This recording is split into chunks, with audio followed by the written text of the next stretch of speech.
Comment reprendre la course à pied après une grossesse? Bonjour, Capucine Versolotti, ostéopathe, passionnée de biomécanique et du mouvement. Donc aujourd'hui, je voulais vous parler de comment reprendre le sport après une grossesse. J'ai une très bonne amie à moi qui m'a mis un message en me disant mais comment on fait, est-ce que tu peux faire un podcast là-dessus, parce qu'elle a eu une petite fille et puis la reprise est un petit peu dure. Et du coup, moi, j'ai déjà eu 2 enfants et donc voilà, je suis passée par 2 fois des reprises de course à pied après les grossesses. Donc, une des premières choses pour moi qui est importante, c'est de savoir d'où est-ce qu'on part. Parce qu'il y a des femmes qui arrêtent complètement la course à pied pendant la grossesse et il y en a qui continuent à être actives ou à courir. Et du coup, si plus on arrête longtemps, plus ça sera dur aussi de reprendre. Il y avait eu, pour ma première grossesse, j'étais tombée sur une étude de Scandinaves, de sportifs de haut niveau, qui avaient maintenu l'entraînement jusqu'à l'accouchement. Elles faisaient de la course à pied, de la musculation adaptée à la femme enceinte, des intensités, de l'endurance. Et ils avaient remarqué qu'il n'y avait aucune incidence sur l'évolution du bébé et sur les accouchements. Et du coup, ça m'a vraiment confortée dans le fait qu'on pouvait vraiment être active jusqu'au bout et même courir si on se sent capable. Du coup, pour ma première grossesse, j'avais couru jusqu'à 5 mois de grossesse. Après j'avais beaucoup marché et fait du vélo. Et puis pour mon deuxième, donc j'ai couru jusqu'à 7 mois et ensuite je marchais beaucoup et du vélo également. Donc ensuite, pour moi, ce qui est important aussi, c'est de bien se rendre compte qu'avoir un enfant, c'est quand même fatigant et que du coup, il faut aussi être indulgent avec soi-même. Et puis il y a encore, il y a pas mal de paramètres. Voilà, il y a le bassin, le périnée, le temps, l'organisation. Et par rapport au bassin et au périnée, pour moi, c'est important d'aller faire une séance chez l'ostéopathe obligatoire. Et après, pour le périnée, il y a un nouveau livre de Bernadette de Gasquet qui vient de sortir, mais j'ai pas encore eu le temps de l'acheter, qui s'appelle « Tout se joue avant 6 semaines ou presque ».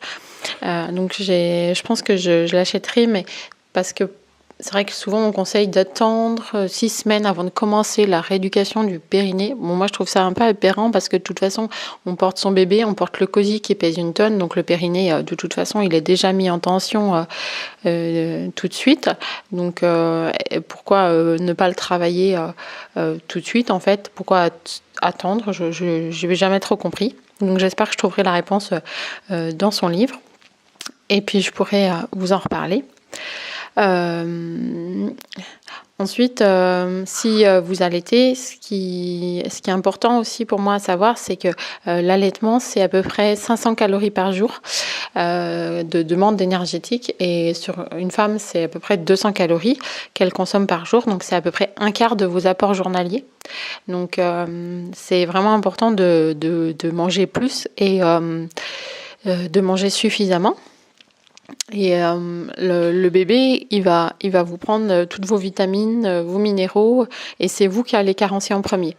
Donc c'est important, même si vous n'allaitez pas, parce que vous avez quand même vécu une grossesse, de refaire le plein de vitamines, de minéraux, de vitamine D, d'oméga 3. Les oméga 3, ils vont être utilisés pour la croissance du cerveau du bébé. Si vous avez la tendance à avoir de la peau sèche, par exemple, c'est sans doute un signe que vous en manquez. Il faudrait consommer du poisson 3 fois par semaine et des huiles végétales tous les jours. Donc, si vous êtes dans un état de fatigue, il vaut mieux peut-être compléter carrément avec des compléments alimentaires et puis faire le plein de vitamines. En parlant de l'apport alimentaire, pour moi c'est important et je vois aussi souvent une erreur qui est faite, et c'est sur l'apport en protéines. Souvent les femmes, on a tendance à manger moins de protéines. C'est pas très féminin de s'attaquer à une côte de bœuf. Et pourtant, dans les sociétés traditionnelles, les femmes enceintes et allaitantes ont des régimes hyperprotéinés pour justement pouvoir construire du bébé, allaiter un bébé. Et souvent, les femmes qui mangent peu de protéines, elles vont en fait compenser par des glucides, donc du sucre, que ça soit par du riz, des pâtes, les gâteaux des enfants, et le pain. Et parce qu'il faut quand même bien manger quelque chose, on ne peut pas se nourrir de salade verte, au risque, comme dirait mon mari, de devenir un escargot. Et je pense que c'est important pour, en plus une sportive, de conserver un apport en protéines assez important. Je sais que moi, après ma deuxième grossesse, j'avais tendance à perdre de la masse musculaire et je sentais que même en courant 2 fois, 3 fois par semaine, j'arrivais pas à récupérer mes muscles, et c'est en réintroduisant plus de protéines que j'ai réussi à retrouver de la force et de la masse musculaire. Donc voilà un petit tour au niveau de l'alimentation, ce que vous pouvez faire. Bon, c'est des généralités, mais je pense que ça, voilà, ça donne déjà une idée. Ensuite, une autre composante qui est importante, c'est le sommeil. Souvent, quand on a un nouveau-né, on se réveille plusieurs fois par nuit. Donc, du coup, on va avoir quand même une certaine fatigue. Et pour moi, ça sert à rien de vouloir faire des entraînements trop intensifs ou trop soutenus si on n'a pas non plus son quota de sommeil. Donc, soit vous réussissez à introduire des siestes, pour pouvoir récupérer, ou sinon peut-être qu'il faudra pendant un certain temps vous contenter de la marche et d'aller marcher avec le bébé en poussette ou en porte-bébé, et ne pas considérer la marche comme un échec, mais comme une partie intégrante de l'entraînement, et à être un petit peu indulgente avec soi-même quand on a un nouveau-né. Une chose aussi qui me paraît importante, et moi j'ai fait l'erreur sur mon premier, c'est de vouloir reprendre trop fort, trop vite, et ce qui peut vous amener à l'épuisement. Avant ma première grossesse, je faisais encore du sport à haut niveau, et j'ai voulu reprendre après mon premier enfant. Et comme j'avais peu de temps pour m'entraîner, en fait, à chaque fois que je m'entraînais, je m'entraînais à fond. Et en fait, ce qu'il faut savoir, c'est quand on fait ça, on va provoquer une réponse hormonale qui va produire de l'adrénaline et qui nous permet de faire cet effort. Et le problème, c'est quand si on déclenche trop souvent ce système d'adrénaline, on va se retrouver à épuiser son cortisol, qui est l'hormone qui va nous permettre de gérer le stress. Donc, on se retrouve dans des états de fatigue et d'épuisement assez importants. Il faut savoir que si on veut rester dans une proportion de l'effort qui nous permet d'être en santé, il faut s'approcher des 20-80. Donc 20% des séances du temps qui est intensif et 80% qui devrait être de l'endurance. Et je pense que même après un bébé, on pourrait se dire 10 pour 90. C'est-à-dire que la majorité de l'entraînement devrait être de l'entraînement en endurance, et de ne pas déclencher cette réaction hormonale